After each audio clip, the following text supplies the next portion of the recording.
to Peter Reads Books. This is probably going to be the last one of the H.G. Wells War of the Worlds. We have how many? Let me see. Roughly 40 pages left. 43, I think. We read just over 30 at a time, so maybe we're just going to continue and finish it today. There's no point in having 5 pages for next week. So we're just going to continue either until we're halfway, see how much time we have left, or just go straight through it. So far, the Martians have landed and they killed everyone, essentially. We heard about how the narrator's brother went out of London, met up with some women, and he fled to France on a steamboat, and they were saved when the Martians came by the ironclad Thunderchild. In the meantime, the narrator, after having met up with an artilleryman who helped him get on the way to London, he met up with a curate who is, well, disagreeable. He doesn't really have any willpower of his own. He just eats and is sort of pathetic all the time, portrayed just as a very horrible, sad, person. They are currently hiding in a house where they try to find some food when a cylinder landed with more Martians just outside the house. So the entire area around the place where they are, they're just sort of on the periphery. You can see down into the pit made by this falling cylinder. Which is actually interesting, because when you think about how, we have very controlled landings everywhere, I don't know how much they had thought about, how much anybody thought about the impact when you would land on the moon or on Earth, for that matter, back in 89?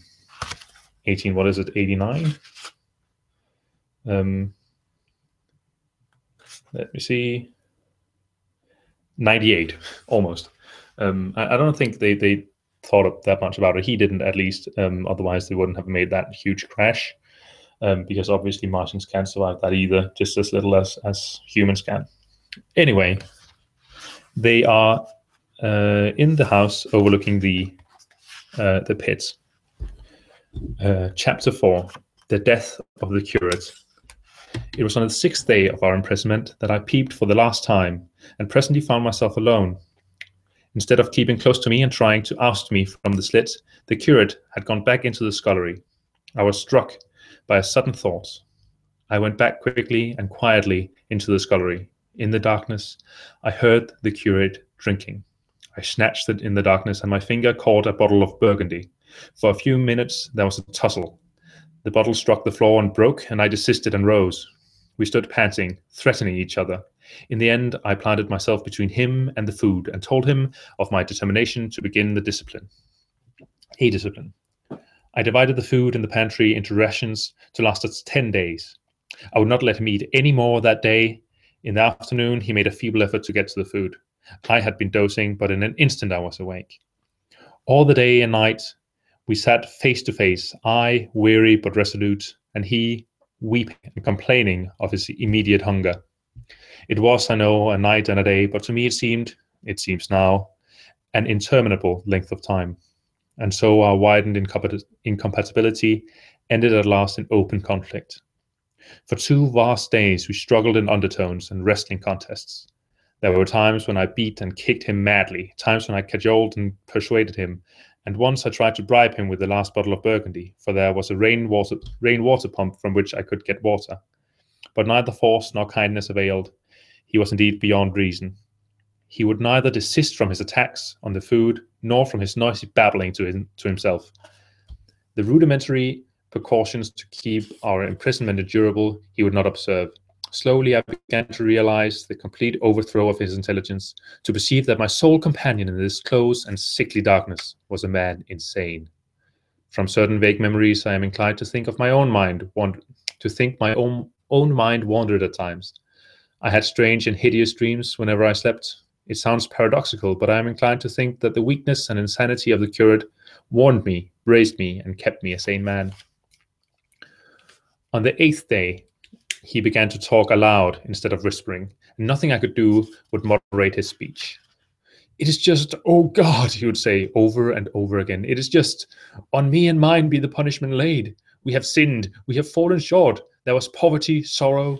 The poor were trodden in the dust, and I held my peace. I preached acceptable folly. My God, what folly! When I should have stood up, though I died for it, and called upon them to repent. Repent, oppressors of the poor and needy, the winepress of God. Then he would suddenly revert to the matter of the food I withheld from him, praying, begging, weeping, and at last threatening. He began to raise his voice. I prayed for him not to. He perceived a hold on me. He threatened he would shout and bring the Martians upon us. For a time that scared me, but any concession would have shortened our chance of escape beyond estimating. Sorry. I defied him, although I felt no assurance that he might not do this thing. But that day, at any rate, he did not. He talked with his voice rising slowly through the greater part of the 8th and 9 days.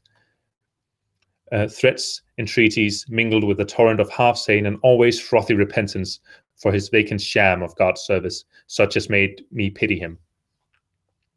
Then he slept a while, and began again with renewed strength, so loudly that I must needs make him desist. Be still, I implored. He rose to his knees, for he had been sitting in the darkness near the copper. I have been still too long, he said in a tone that must have reached the pit. And now I must bear my witness. Woe unto this unfaithful city. Woe, woe, woe, woe, woe to the inhabitants of the earth by reason of the other voices of the trumpet. Shut up, I said, rising to my feet, and in a terror lest the Martians should hear us. For God's sake, nay, shouted the curate at the top of his voice, standing likewise and extending his arms. Speak, the word of the Lord is upon me. In 3 strides he was at the door leading into the kitchen. I must bear my witness. I go. It has already been too long delayed. I put out my hand and felt the meat chopper hanging to the wall. In a flash, I was after him. I was fierce with fear. Before he was halfway across the kitchen, I had overtaken him. With one last touch of humanity, I turned the blade back and struck him with the butt. He went headlong forward and lay stretched on the ground. I stumbled over him and stood panting. He lay still. Suddenly, I heard a noise without. The run and smash of slipping plaster, and the triangular aperture in the wall was darkened. I looked up and saw the lower surface of a handling machine coming slowly across the hole. One of its gripping limbs curled amid the debris. Another limb appeared, feeling its way over the fallen beams. I stood petrified, staring. Then I saw a sort of glass plate near the edge of the body of the face, as we may call it, and the large dark eyes of a Martian, peering, and then a long metallic snake of tentacle came feeling slowly through the hole. I turned by an effort, stumbled over the curate, and stopped at the scullery door. The tentacle was now some way, 2 yards or more in the room, and twisting and turning with queer, sudden movements this way and that. For a while I stood fascinated by that slow, fitful advance. Then, with a faint, hoarse cry, I forced myself across the scullery. I trembled violently. I could scarcely stand upright. I opened the doors of the coal cellar and stood there in the darkness, staring at the faintly lit doorway into the kitchen and listening. Had the Martian seen me? What was it doing now? Something was moving to and fro there, very quietly, even now, and then it tapped against the wall or started on its movements with faint metallic ringing, like the movement of keys on a split ring. Then a heavy body, I knew too well what, was dragged across the floor of the kitchen towards the opening. Irresistibly attracted, I crept to the door and peeped into the kitchen. In the triangle of bright outer sunlight, I saw the Martian in his sprayeras of a handling machine, scrutinizing the curate's head.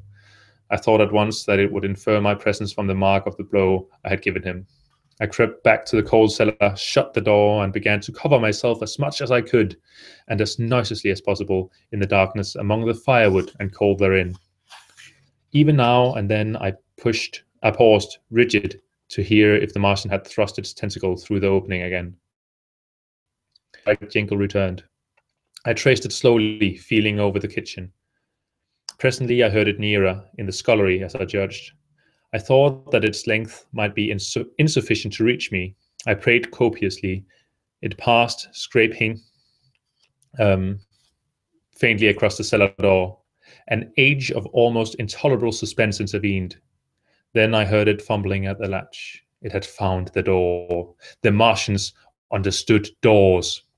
Well, yeah, so do dinosaurs. So obviously, it worried at the catch for a moment, perhaps, and then the door opened. In the darkness, I could just see the thing, like an elephant's trunk more than anything else, waving towards me and touching and examining the wall, coals, wood, and ceiling. It was like a black worm swaying its blind head to and fro. Once even, it touched the heel of my boot. I was on the verge of screaming. I bit my hand. For a time, the tentacle was silent. I could have fancied it had been withdrawn. Presently, with an abrupt click, it gripped something. I thought it had me, and seemed to go out of the cellar again. For a minute, I was not sure. Apparently, it had taken a lump of coal to examine. I seized the opportunity of slightly shifting my position, which had become cramped, and then listened. I whispered passionate prayers for safety. Then I heard the slow, deliberate sound creeping towards me again. Slowly, slowly it drew near, scratching against the walls and tapping the furniture. While I was still doubtful, it rapped smartly against the cellar door and closed it. I heard it go into the pantry, and the biscuit tins rattled and a bottle smashed, and then came a heavy bump against the cellar door. Then silence. That passed into an infinity of suspense. Had it gone? At last I decided that it had. It came into the scullery no more, but I lay all the 10th day in that close darkness, buried among coals and firewood, not daring even to crawl out for the drink for which I craved. It was the 11th day before I ventured so far from my security. Chapter 5. The Stillness. My first act before I went into the pantry was to fasten the door between the kitchen and the scullery. But the pantry was empty. Every scrap of food had gone. Apparently, the Martian had taken it all on the previous day. At that discovery, I despaired for the first time. I took no food or no drink either on the 11th or the 12th day. At first, my mouth and throat were parched, and my strength ebbed sensibly. I sat about in the darkness of the scullery in a state of despondent wretchedness. My mind ran over on eating. I thought I had become deaf, for the noises of movement I had been accustomed to hear from the pit had ceased absolutely. I did not feel strong enough to crawl noiselessly to the peephole, or I would have gone there. On the 12th day, my throat was so painful that, taking the chance of alarming the Martians, I attacked the creaking rainwater pump that stood by the sink and got a couple of glassfuls of blackened and tainted rainwater. I was greatly refreshed by this and emboldened by the fact that no inquiring tentacle followed the noise of my pumping. During these days, in a rambling, inconclusive way, I thought much of the curate and of the manner of his death. On the 13th day, I drank some more water and dozed and thought disjointedly of eating and of vague, impossible plans of escape.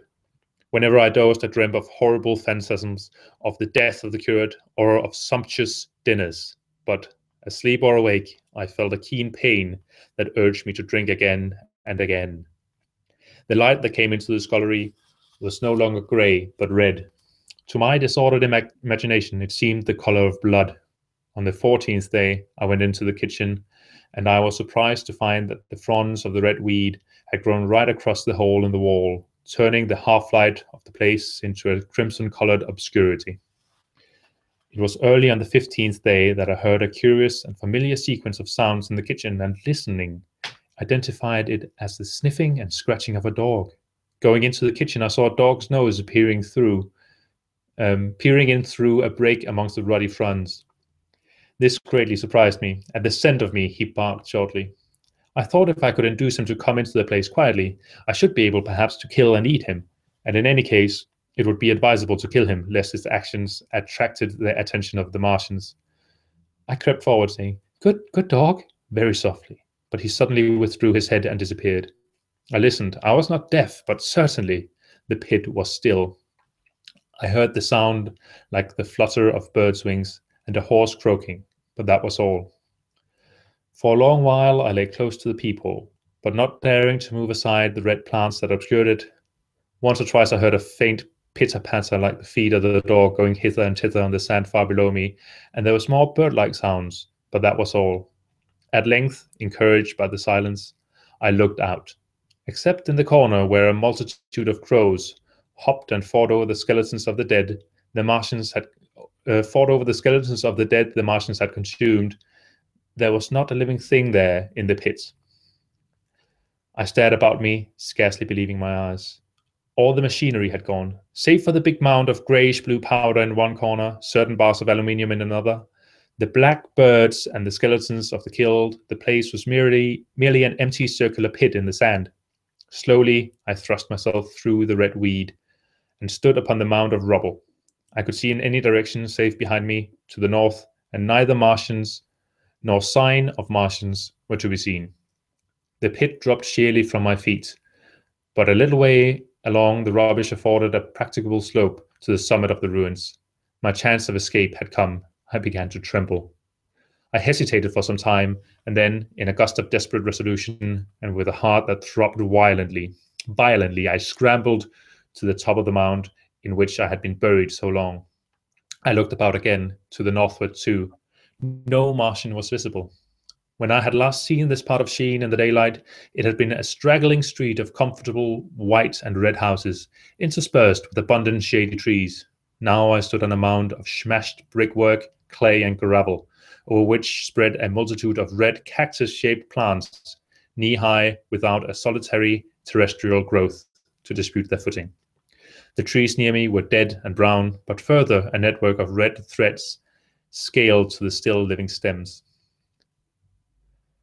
The neighboring houses had all been wrecked, but none had been burned. Their walls stood, sometimes to the second story, with smashed windows and shattered doors. The red weed grew tumultuously in their roofless rooms.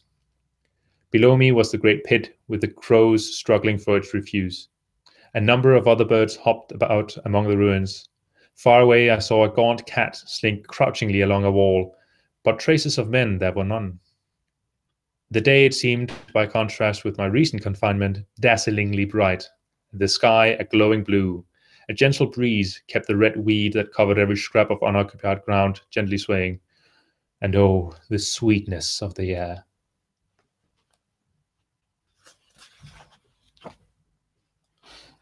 Chapter 6. The Work of 15 Days. For some time I stood tottering on the mound regardless of my safety. Within that noisome den from which I had emerged, I had thought with a narrow intensity only of our immediate security. I had not realized what had been happening to the world, had not anticipated this startling vision of unfamiliar things. I had expected to see Sheen in ruins. I found about me the landscape, weird and lurid, of another planet. For that moment I touched an emotion beyond the common range of men, yet one that the poor brutes we dominate know only too well. I felt as a rabbit might feel returning to his burrow, suddenly confronted by the work of a dozen busy navvies digging the foundation of a house. I felt the first inkling of a thing that presently grew quite clear in my mind, that oppressed me for many days. A sense of dethronement, a persuasion that I was no longer a master, but an animal among the animals under the Martian heel. With us it would be as with them, to lurk and watch, to run and hide. The fear and empire of man had passed away. But so soon as the strangeness had been realized, it passed, and my dominant motive became the hunger of my long and dismal fast. In the direction away from the pit I saw, beyond a red-covered wall, a patch of garden ground unburied. This gave me a hint, and I went knee-deep and sometimes neck-deep in the red weed. The density of the weed gave me a reassuring sense of hiding. The wall was some 6 feet high, and when I attempted to clamber it, I found I could not lift my feet to the crest.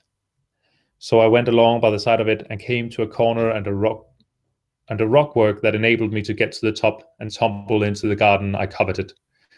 Here I found some young onions, a couple of gladius bulbs, and a quantity of immature carrots, all of which I secured and, scrambling over a ruined wall, went on my way through the scarlet and crimson trees towards Kew. It was like walking through an avenue of gigantic blood drops, possessed with two ideas: to get more food and to limp as soon as far my strength permitted out of this accursed unearthly region of the pit. Some way further, in a grassy place, was a group of mushrooms, which I also devoured, and then came upon a broad sheet of flowing shallow water, where meadows used to be. These fragments of nourishment served only to whet my hunger. At first I was surprised at this flood in a hot, dry summer, but afterwards I discovered that it was caused by the tropical exuberance of the red weed. Directly this extraordinary growth encountered water, it straightway became gigantic and of unparalleled fecundity.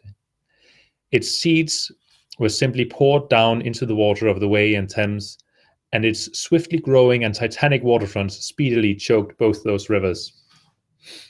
At Putney, I afterwards saw the bridge was almost lost in a tangle of this weed, and at Richmond too, the Thames waters poured in a broad and shallow stream across the meadows of Hampton and Twickenham. As these waters spread, the weed followed them, until the ruined villas of the Thames Valley were for a time lost in this red swamp, whose margin I explored, and much of the desolation the Martians had caused was concealed. In the end, the red weed succumbed almost as quickly as it had spread. A cankering disease due, it is believed, to the action of certain bacteria presently seized upon it. Now, by the action of natural selection, all terrestrial plants have acquired a resisting power against bacterial diseases. They never succumb without a severe struggle, but the red weed rotted like a thing already dead. The fronds became bleached and then shriveled and brittle. They broke off at the least touch, and the waters that had stimulated their early growth carried their last vestiges out to sea. My first act on coming to this water was, of course, to slake my thirst. I drank a great deal of it, and moved by an impulse, gnawed some fronds of red weed, but they were watery and had a sickly, metallic taste. I found the water was sufficiently shallow for me to wade securely, although the red weed impeded my feet a little. But the flood evidently got deeper towards the river, and I turned back to Mortlake. I managed to make out the road by means of occasional ruins of its villas and fences and lamps, and so presently I got out of this spate and made my way to the hill going up towards Roehampton, and came out on Putney Common. Here the scenery changed from the strange and unfamiliar to the wreckage of the familiar. Patches of ground exhibited the devastation of a cyclone, and in a few score yards I would come upon perfectly undisturbed spaces, houses with their blinds trimly drawn and doors closed, as if they had been left for a day by the owners, or as if their inhabitants slept within. The red abundant. The tall trees along the lane were free from the red creeper. I hunted for food among the trees, finding nothing, and I also raided a couple of silent houses, but they had already been broken into and ransacked. I rested for the remainder of the daylight in a shrubbery, being, in my enfeebled condition, too fatigued to push on. All this time I saw no human beings, and no sign of the Martians. I encountered a couple of hungry-looking dogs, but both hurried circuitously away from the advances I made them. Near Roehampton I had seen 2 human skeletons, not bodies, but skeletons, picked clean. And in the woods by me I found the crushed and scattered bones of several cats, rabbits, and the skull of a sheep. But though I gnawed parts of these in my mouth, there was nothing to be got from them. After sunset I struggled on along the road towards Putney, where I think the heat ray must have been used for some reason. And in a garden beyond Roehampton I got a quantity of immature potatoes sufficient to stay my hunger. From this garden one looked down upon Putney and the river. The aspect of the place in the dusk was singularly desolate. Blackened trees, blackened, desolate ruins, and down the hill the sheets of the flooded river, red-tinged with the weed. And over all, silence. It filled me with indescribable terror to think how swiftly that desolating change had come.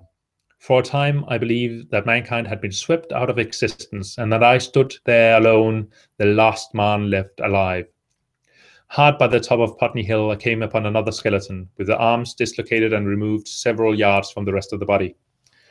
As I proceeded, I became more and more convinced that the extermination of mankind was, save for such stragglers as myself, already accomplished in this part of the world.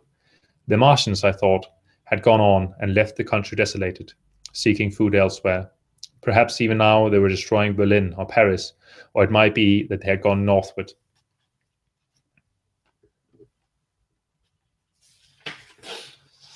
Let's see how much we have of this chapter. It's quite a long one. So let's take a few minutes. I'll go get a drink of water and we'll continue on chapter 7, The Man on Putney Hill.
I see we are on page 148, and the last page is 180.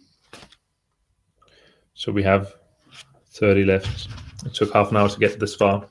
So I think we're just gonna, let's see.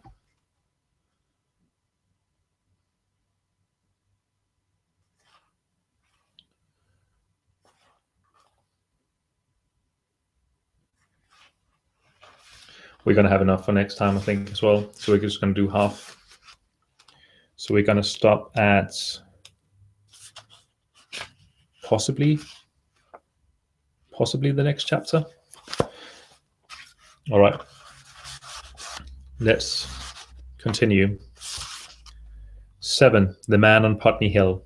I spent that night in the inn that stands at the top of Putney Hill, sleeping in a made bed for the first time since my flight into Leatherhead.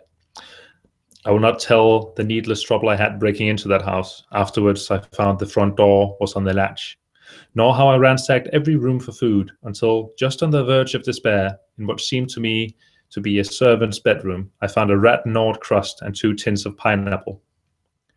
The place had been already searched and emptied. In the bar, I afterwards found some biscuits and sandwiches that had been overlooked. The latter I could not eat, they were too rotten, but the former not only stayed my hunger, but filled my pockets. I lit no lamp, fearing some Martian might come beating that part of London for food in the night. Before I went to bed, I had an interval of restlessness that prowled from window to window, peering out for some sign of these monsters. I slept little. As I lay in bed, I found myself thinking consecutively, a thing I do not remember to have done since my last argument with the curate. During all the intervening time, my mental condition had been a hurrying succession of vague emotional states, or a sort of stupid receptivity. But in the night, my brain, reinforced, I suppose, by the food I had eaten, grew clear again, and I thought. 3 things struggled for possession of my mind: the killing of the curate, the whereabouts of the Martians, and the possible fate of my wife. The former gave me no sensation of horror or remorse to recall. I saw it simply as a thing done, a memory infinitely disagreeable, but quite without the quality of remorse. I saw myself then, as I see myself now, driven step by step towards that hasty blow, the creature of a sequence of accidents leading inevitably to that. I felt no condemnation, yet the memory, static, unprogressive, haunted me.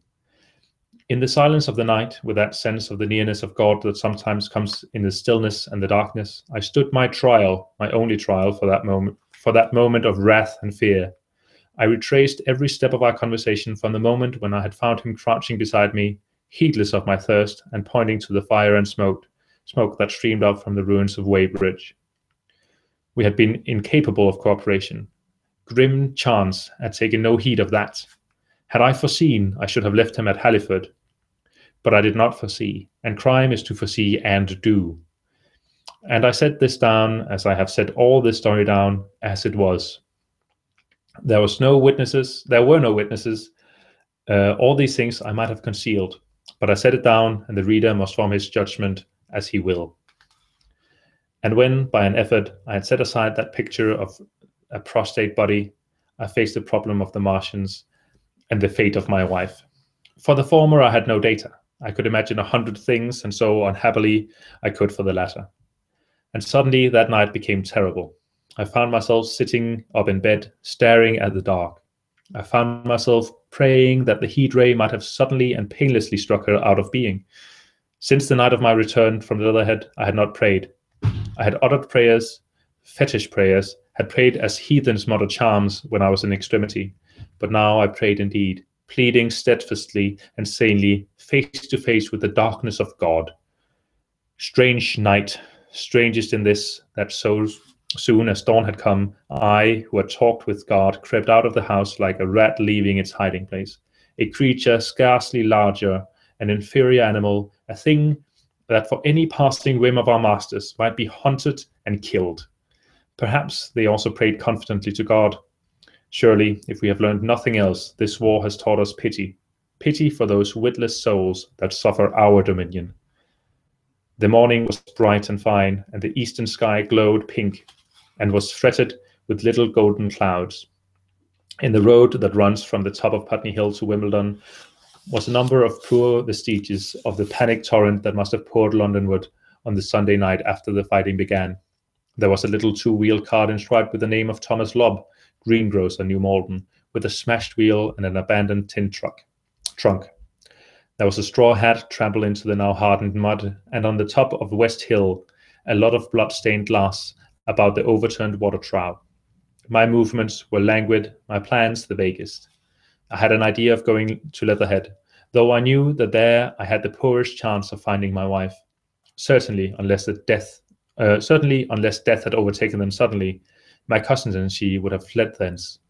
But it seemed to me I might find or learn there whither the Surrey people had fled. But it seemed to me I might find or learn there whither that Surrey people had fled. I knew I wanted to find my wife, that my heart ached for her and the world of men, but I had no clear idea how the finding might be done. I was also sharply aware now of my intense loneliness. From the corner I went, under cover of a thicket of trees and bushes, to the edge of Wimbledon Common, stretching wide and far. That dark expanse was lit in patches of yellow gorse and broom. There was no red weed to be seen, and as I prowled, hesitating on the verge of the open, the sun rose, flooding it all with light and vitality. I came upon a busy swarm of little frogs in a swampy place among the trees. I stopped to look at them, drawing a lesson from the stout resolve to live, and presently, turning suddenly with an odd feeling of being watched, I beheld something crouching amid a clump of bushes. I stood regarding this. I made a step towards it, and it rose up and became a man, armed with a cutlass. I approached him slowly. He stood silent and motionless, regarding me. As I drew nearer, I perceived he was dressed in clothes as dusty and filthy as my own. He looked indeed as though he had been dragged through a culvert. Nearer, I distinguished the green slime of ditches, mixing with the pale drab of dried clay and shiny, coaly patches. His black hair fell over his eyes, and his face was dark and dirty and sunken, so that at first I did not recognize him. There was a red cut across the lower part of his face. "Stop!" he cried when I was within 10 yards of him, and I stopped. His voice was hoarse. "Where do you come from?" he said.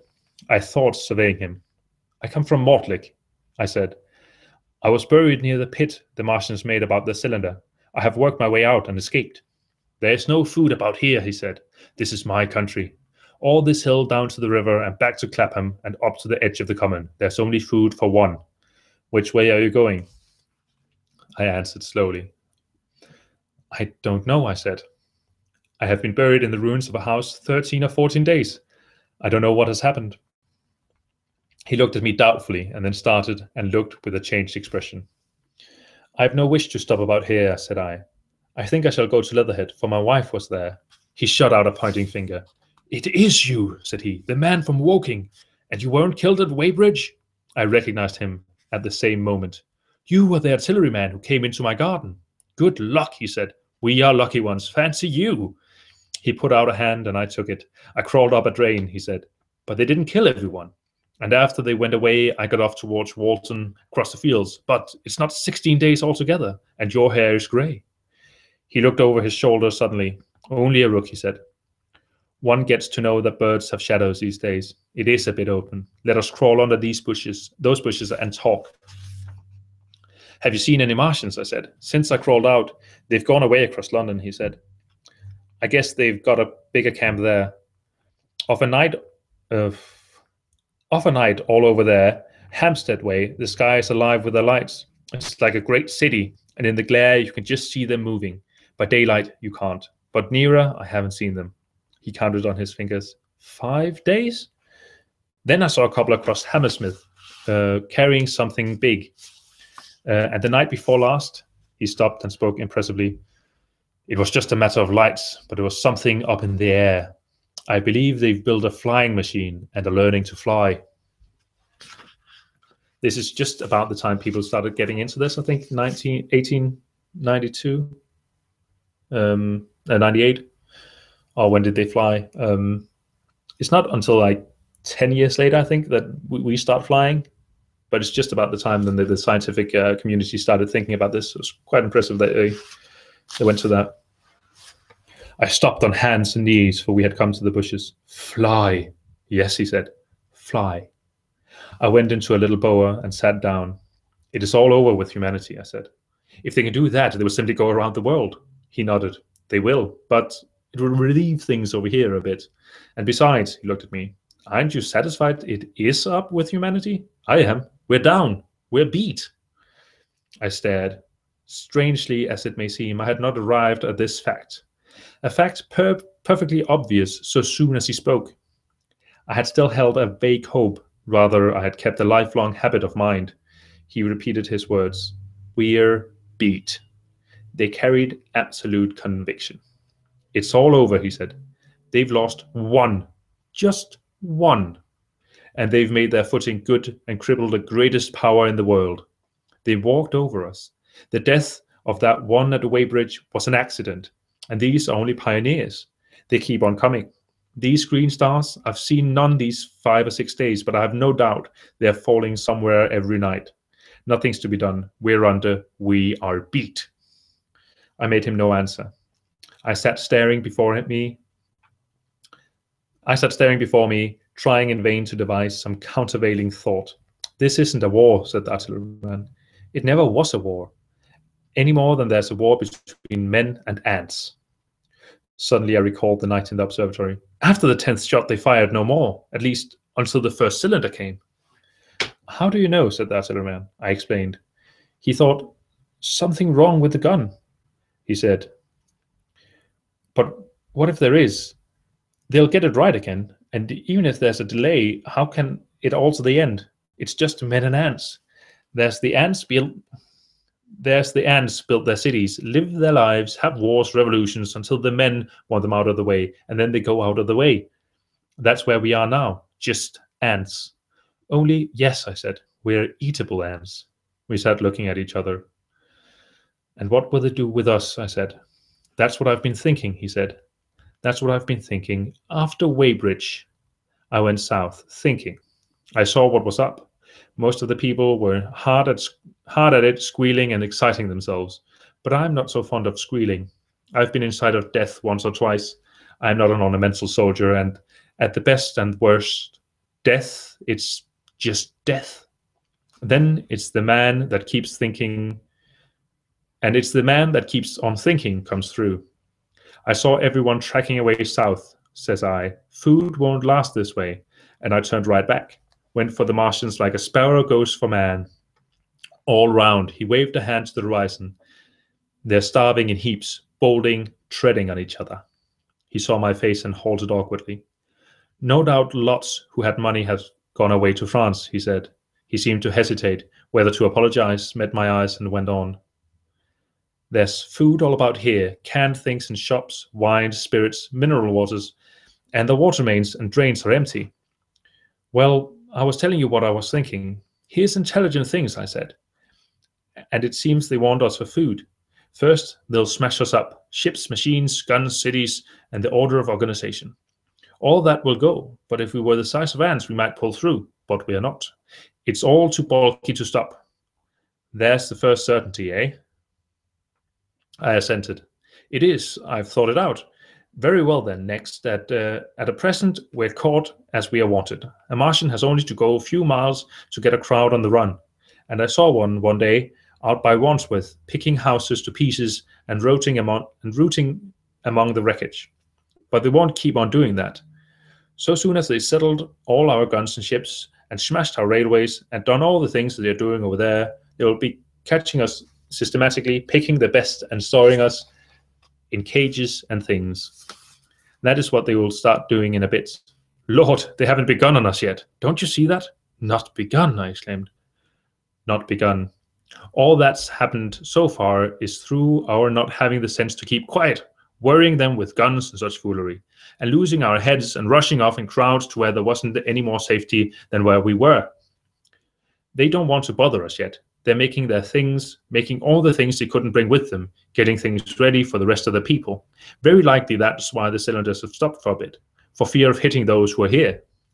And instead of our rushing about blind on the howl or getting dynamite on the chance of busting them up, we've got to fix ourselves up according to the new state of affairs. That's how I figured it out. It isn't quite according to what man wants for his species, but it's about what the facts point to. And that's the principle I acted upon. Cities, nations, civilization, progress. It's all over. That game is up. We're beat. But if that is so, what is there to live for? I asked. The artilleryman looked at me for a moment. There won't be any more blessed concerts for 1,000,000 years or so. There won't be any Royal Academy of Arts and no nice little feeds at restaurants. If it's amusement you're after, I reckon the game is up. But if you got any drawing room manners or a dislike to eating peas with a knife or dropping H's, you'd better chuck 'em away. They ain't no further use. You mean? I mean that men like me are going on living. For the sake of the breed, I tell you, I'm grin set on living. And if I'm not mistaken, you'll show what insides you've got too before long. We aren't going to be exterminated, and I don't mean to be caught either, and tamed and fattened and bred like a thundering ox. Ugh, fancy those brown creepers. You don't mean to say I do. I'm going on, under their feet. I've got it planned. I've thought it out. We men are beat. We don't know enough. We've got to learn before we got a chance. And we've got to live and keep independent while we learn, see? That's what has to be done. 1 second, I'll just close this door that keeps bumping around.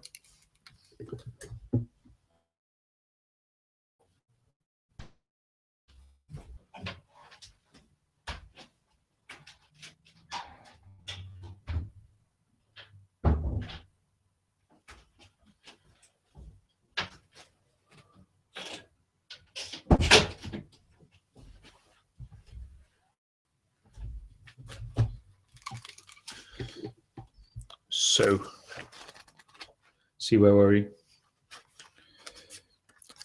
And keep independent while we learn, see? That's what has to be done. I stared, astonished, and stirred profoundly by the man's resolution. Great God, cried I, but you are a man indeed. And then suddenly I gripped his hand. Eh, he said, with his eyes shining. I've thought it through, eh? Go on, I said. Well, those who mean to escape their catching must get ready. I'm getting ready. Mind you, it isn't all of us that are made for wild beasts, and that's what it's got to be. That's why I watched you. I had my doubts. You're slender. I didn't know that it was you see, just how you'd been buried. All these, the sort of people that lived in these houses, and all those damn little clerks that used to live down that way, they'd be no good. They haven't any spirits in them, no proud dreams and no proud lusts. And a man who hasn't one or the other, Lord, what is he but funk and precautions? is just used to skedaddle off to work. I've seen hundreds of them. Bit of breakfast in one hand, running wild and shining to catch their little season ticket train for fear they'd get dismissed if they didn't. Working at businesses they were afraid to take the trouble to understand, skedaddling back for the fear that they wouldn't be in time for dinner, keeping indoors after dinner for fear of the back streets, and sleeping with the wives they married, not because they wanted them, but because they had a bit of money, and that would make for safety in one of their little miserable skedaddles through the world. Lives insured and a bit invested for fear of accidents. And on Sundays, fear of the hereafter, as if hell was built for rabbits. Well, the Martians will just be a godsend to these. Nice roomy cages, fattening food, careful breeding, no worry. After a week or so chasing about the fields and lands on empty stomachs, they'll come and be caught cheerful. They'll be quite glad after a bit. They'll wonder what people did before there were Martians to take care of them. And the bar loafers and mashers and singers, I can imagine them. I can imagine them, he said with a sort of somber gratification.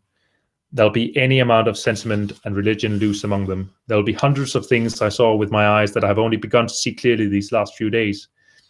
There's lots will take things as they are, fat and stupid. And lots will be worried by a sort of feeling that it's all wrong and that they ought to be doing something. Now, whenever things are so that a lot of people feel they ought to be doing something, the weak and those who go weak with a lot of complicated thinking always make for a sort of do-nothing religion, very pious and superior, and submit to persecution and the will of the Lord. Very likely you've seen the same thing. It's energy in a gale of funk and turned clean inside out. These cages will be full of psalms and hymns and piety, and those of a less simple sort will work in a bit of, eroticism. He paused. Very likely these Martians will make pets of some of them, train them to do tricks, who knows, get sentimental over the pet boy who grew up and had to be killed.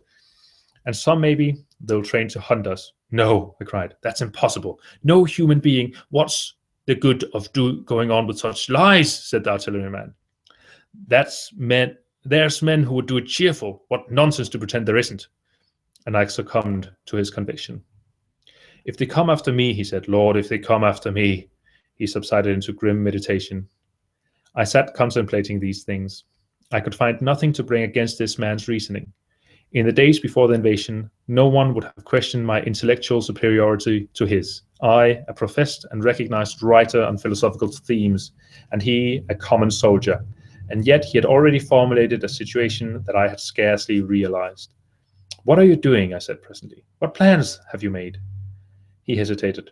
Well, it's like this, he said. What have we to do? We have to invent a sort of life where men can live and breed and be sufficiently secure to bring the children up.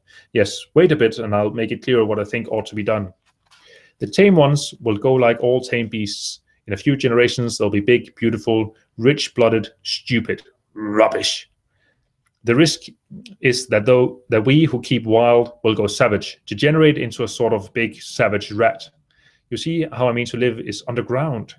I've been thinking about the drains. Of course, those who don't know drains think horrible things. But under this London are miles and miles, hundreds of miles, and a few days' rains and London empty will leave them sweet and clean. These main drains are big enough and airy enough for anyone. Then there's cellars, vaults, stores from which bolting passages may be made to the drains. And the railway tunnels and subways, eh? You begin to see? We form a band, able-bodied, clean-minded men. We're not going to pick up any rubbish that drifts in. Weaklings go out again. As you meant me to go. Well, I parleyed, didn't I? He said. We won't quarrel about that. Go on. Those who stop obey orders. Able-bodied, clean-minded women we want also. Mothers, teachers. No lackadaisical ladies. No blasted rolling eyes. We can't have any weak or silly. Life is real again, and the useless and cumbersome and mischievous have to die. They ought to die. They ought to be willing to die. It's a sort of disloyalty, after all, to live and taint the race. This kind of, just a quick note, I feel we see this kind of lust for apocalypse quite a few places. Like if you look at on different places of the internet, and there's definitely on like zombie apocalypse places, it's like, yeah, I'm ready for the zombie apocalypse because I have a sword, which is just ridiculous because there seems to be this idea that you have to be worthy to survive. But I think when the apocalypse, if an apocalypse comes, it's gonna be completely chance who survives and who doesn't, who's gonna get completely killed. I mean, most of the people who prepare for these kind of things are, well, kind of idiots. They definitely aren't going to survive, and this guy probably isn't the brightest either, as has been alert to. It's a sort of disloyalty, after all, to live and taint the race, and they can't be happy. Moreover, dying's none so dreadful. It's the funking makes it bad. And in all those places we shall gather. Our district will be London, and we may even be able to keep a watch and run about in the open when the Martians keep away. Play cricket, perhaps. That's how we shall save the race, eh? It's a possible thing. But saving the race is nothing in itself. As I say, that's only being rats. It's saving our knowledge and adding to it, that's the thing. There are men like you come in. There's books, there's models. We must make great safe places down deep and get all the books we can. Not novels and poetry swipes, but ideas, science books. That's where men like you come in. We must go to the British Museum and pick all those books through. Especially, we must keep up our science, learn more. We must watch these Martians. Some of us must go as spies. When it's all working, perhaps I will get caught, I mean. And the great thing is, we must leave the Martians alone. We mustn't even steal. If you get in their way, we clear out. We must show them we mean no harm. Yes, I know. But they're intelligent things, and they won't hunt us down if they have all they want and think that we're just harmless vermin. The artilleryman paused and laid a brown hand upon my arm. After all, it may not be so much we may have to learn before. Just imagine this. 4 or 5 of their fighting machines suddenly starting off, heat rays right and left, and not a Martian in them. Not a Martian in them, but men. Men who have learned the way how. It may be in my time even, those men. Fancy having one of them lovely things with its heat ray wide and free. Fancy having it in control. What would it matter if you smashed to smithereens at the end of the run after a bust like that? I reckon the Martians will open their beautiful eyes. Can't you see them, man? Can't you see them hurrying, puffing and blowing and hooting to the other mechanical affairs? Something out of gear in every case, and swish, bang, rattle, and swish. Just as they are fumbling over it, swish comes the heat ray, and behold, man has come back to his own. For a while, the imaginative daring of the artilleryman and the tone of assurance and courage he assumed partially dominated my mind. I believed unhesitatingly both in his forecast of human destiny and in the practicability of his astonishing scheme. And the reader who thinks me susceptible and foolish must contrast his position, reading steadily with all his thoughts about his subject and mine, crouching fearfully in the bushes and listening, distracted by apprehension. We talked in this manner through the early morning time, and later crept out of the bushes, and, after scanning the sky for Martians, hurried precipitately to the house on Putney Hill. It was the coal cellar of the place, and when I saw the work he had spent a week upon, it was a burrow scarcely 10 yards long, which he designed to reach the main drain on Putney Hill. I had my first inkling of the gulf between his dreams and his powers. Such a hole I could have dug in a day. But I believed him sufficiently to work with him all that morning until past midday at his digging. We had a garden barrow and shot the earth removed against the kitchen range. We refreshed ourselves with a tin of mock turtle soup and a wine from the neighboring pantry. That was disgusting. Pantry, obviously. I found a curious relief from the aching strangeness of the world in this steady labor. As we worked, I turned his project over in my mind, and presently objections and doubts began to arise. But I worked there all morning, so glad I was to find myself with a purpose again. After working an hour, I began to speculate on the distance one had to go before the cloaca was reached, and the chances we had of missing it altogether. My immediate trouble was why we should dig this long tunnel when it was possible to get into the drain at once down one of the manholes and work back to the house. It seemed to me, too, that the house was inconveniently chosen and required a needless length of tunnel. And just as I was beginning to face these things, the artilleryman stopped digging and looked at me.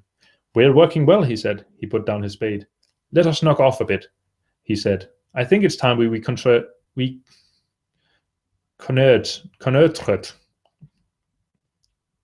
recuperated, probably, from the roof of the house." I was going on, and after a little hesitation, he resumed his spade, and then suddenly I was struck by a thought. I stopped, and so did he at once. "Why were you walking about the common?" I said, "instead of being here?" "Taking the air," he said. "I was coming back. It's safer by night." "But the work?" "Oh, one can always work," he said, and in a flash I saw the man plain. He hesitated, holding his spade. "We ought to reconnoitre now, because if any come near, they may hear the spades and drop upon us unawares." I was no longer disposed to object. We went together to the roof and stood on a ladder, peeping out of the roof door. No Martians were to be seen, and we ventured out onto the tiles and slipped down under shelter of the parapet. Under shelter of the parapet. From this position, a shrubbery hid the greater portion of Putney, but we could see the river below, a bubbly mass of red weed, and the low parts of Lambeth, flooded and red. The red creeper swarmed up the trees about the old palace, and their branches stretched gaunt and dead, and set with shriveled leaves from amid its clusters. It was strange how entirely dependent both those things were upon flowing water for their propagation. About us, neither had gained a footing. Laburnums, pink maize, snowballs, and trees of arbor vitae rose out of the laurels and hydrangeas, green and brilliant into the sunlight. Beyond Kensington, dense smoke was rising, and that and a blue haze hid the northward hills.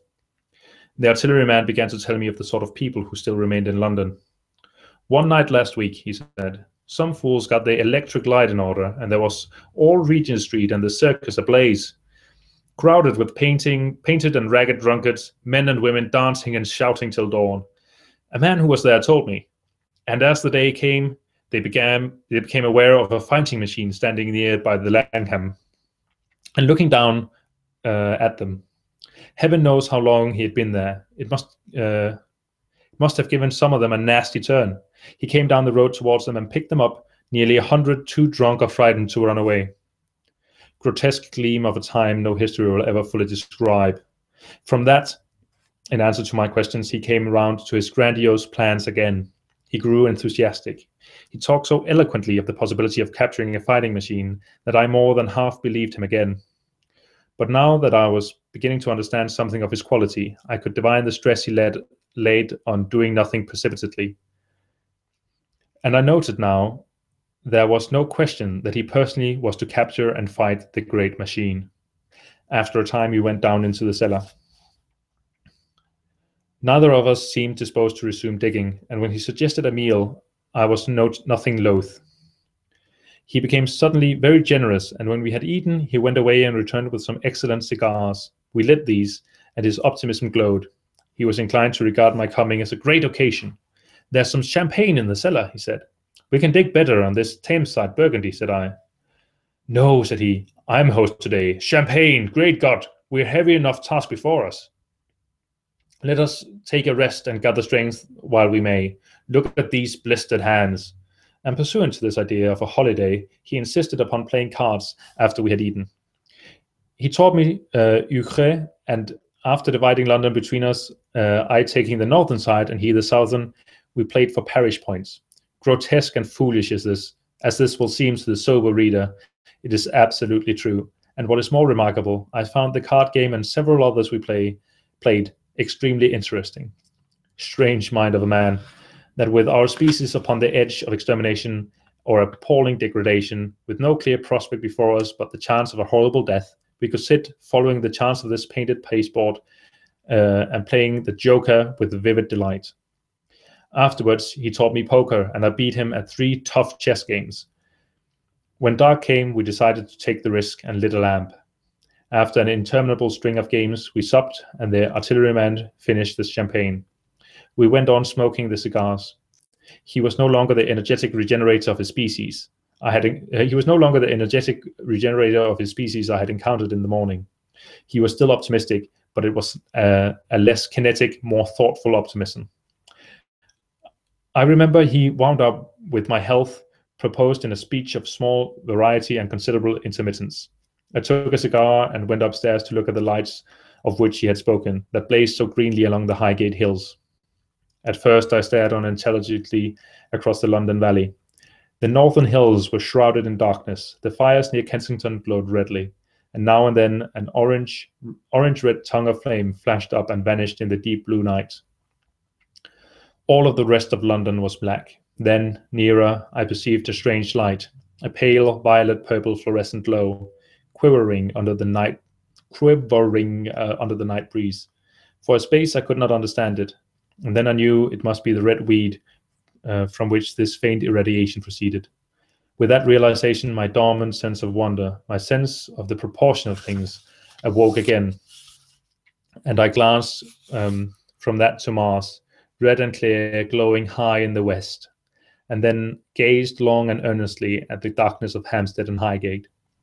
I remained a very long time upon the roof, wondering at the grotesque changes of the day. I recalled my mental states from the midnight prayer to the foolish card playing. I had a violent revulsion of feeling. I remember I flung away the cigar with a certain wasteful symbolism. My folly came to me with glaring exaggeration. I seemed like a traitor to my wife and to my kind. I was filled with remorse. I resolved to leave this strange, undisciplined dreamer of great things to his drink and gluttony and go on into London. There it seemed to me I had the best chance of learning what the Martians and my fellow men were doing. I was still upon the roof when the late moon rose. It's the end of the chapter. And the end of the broadcast.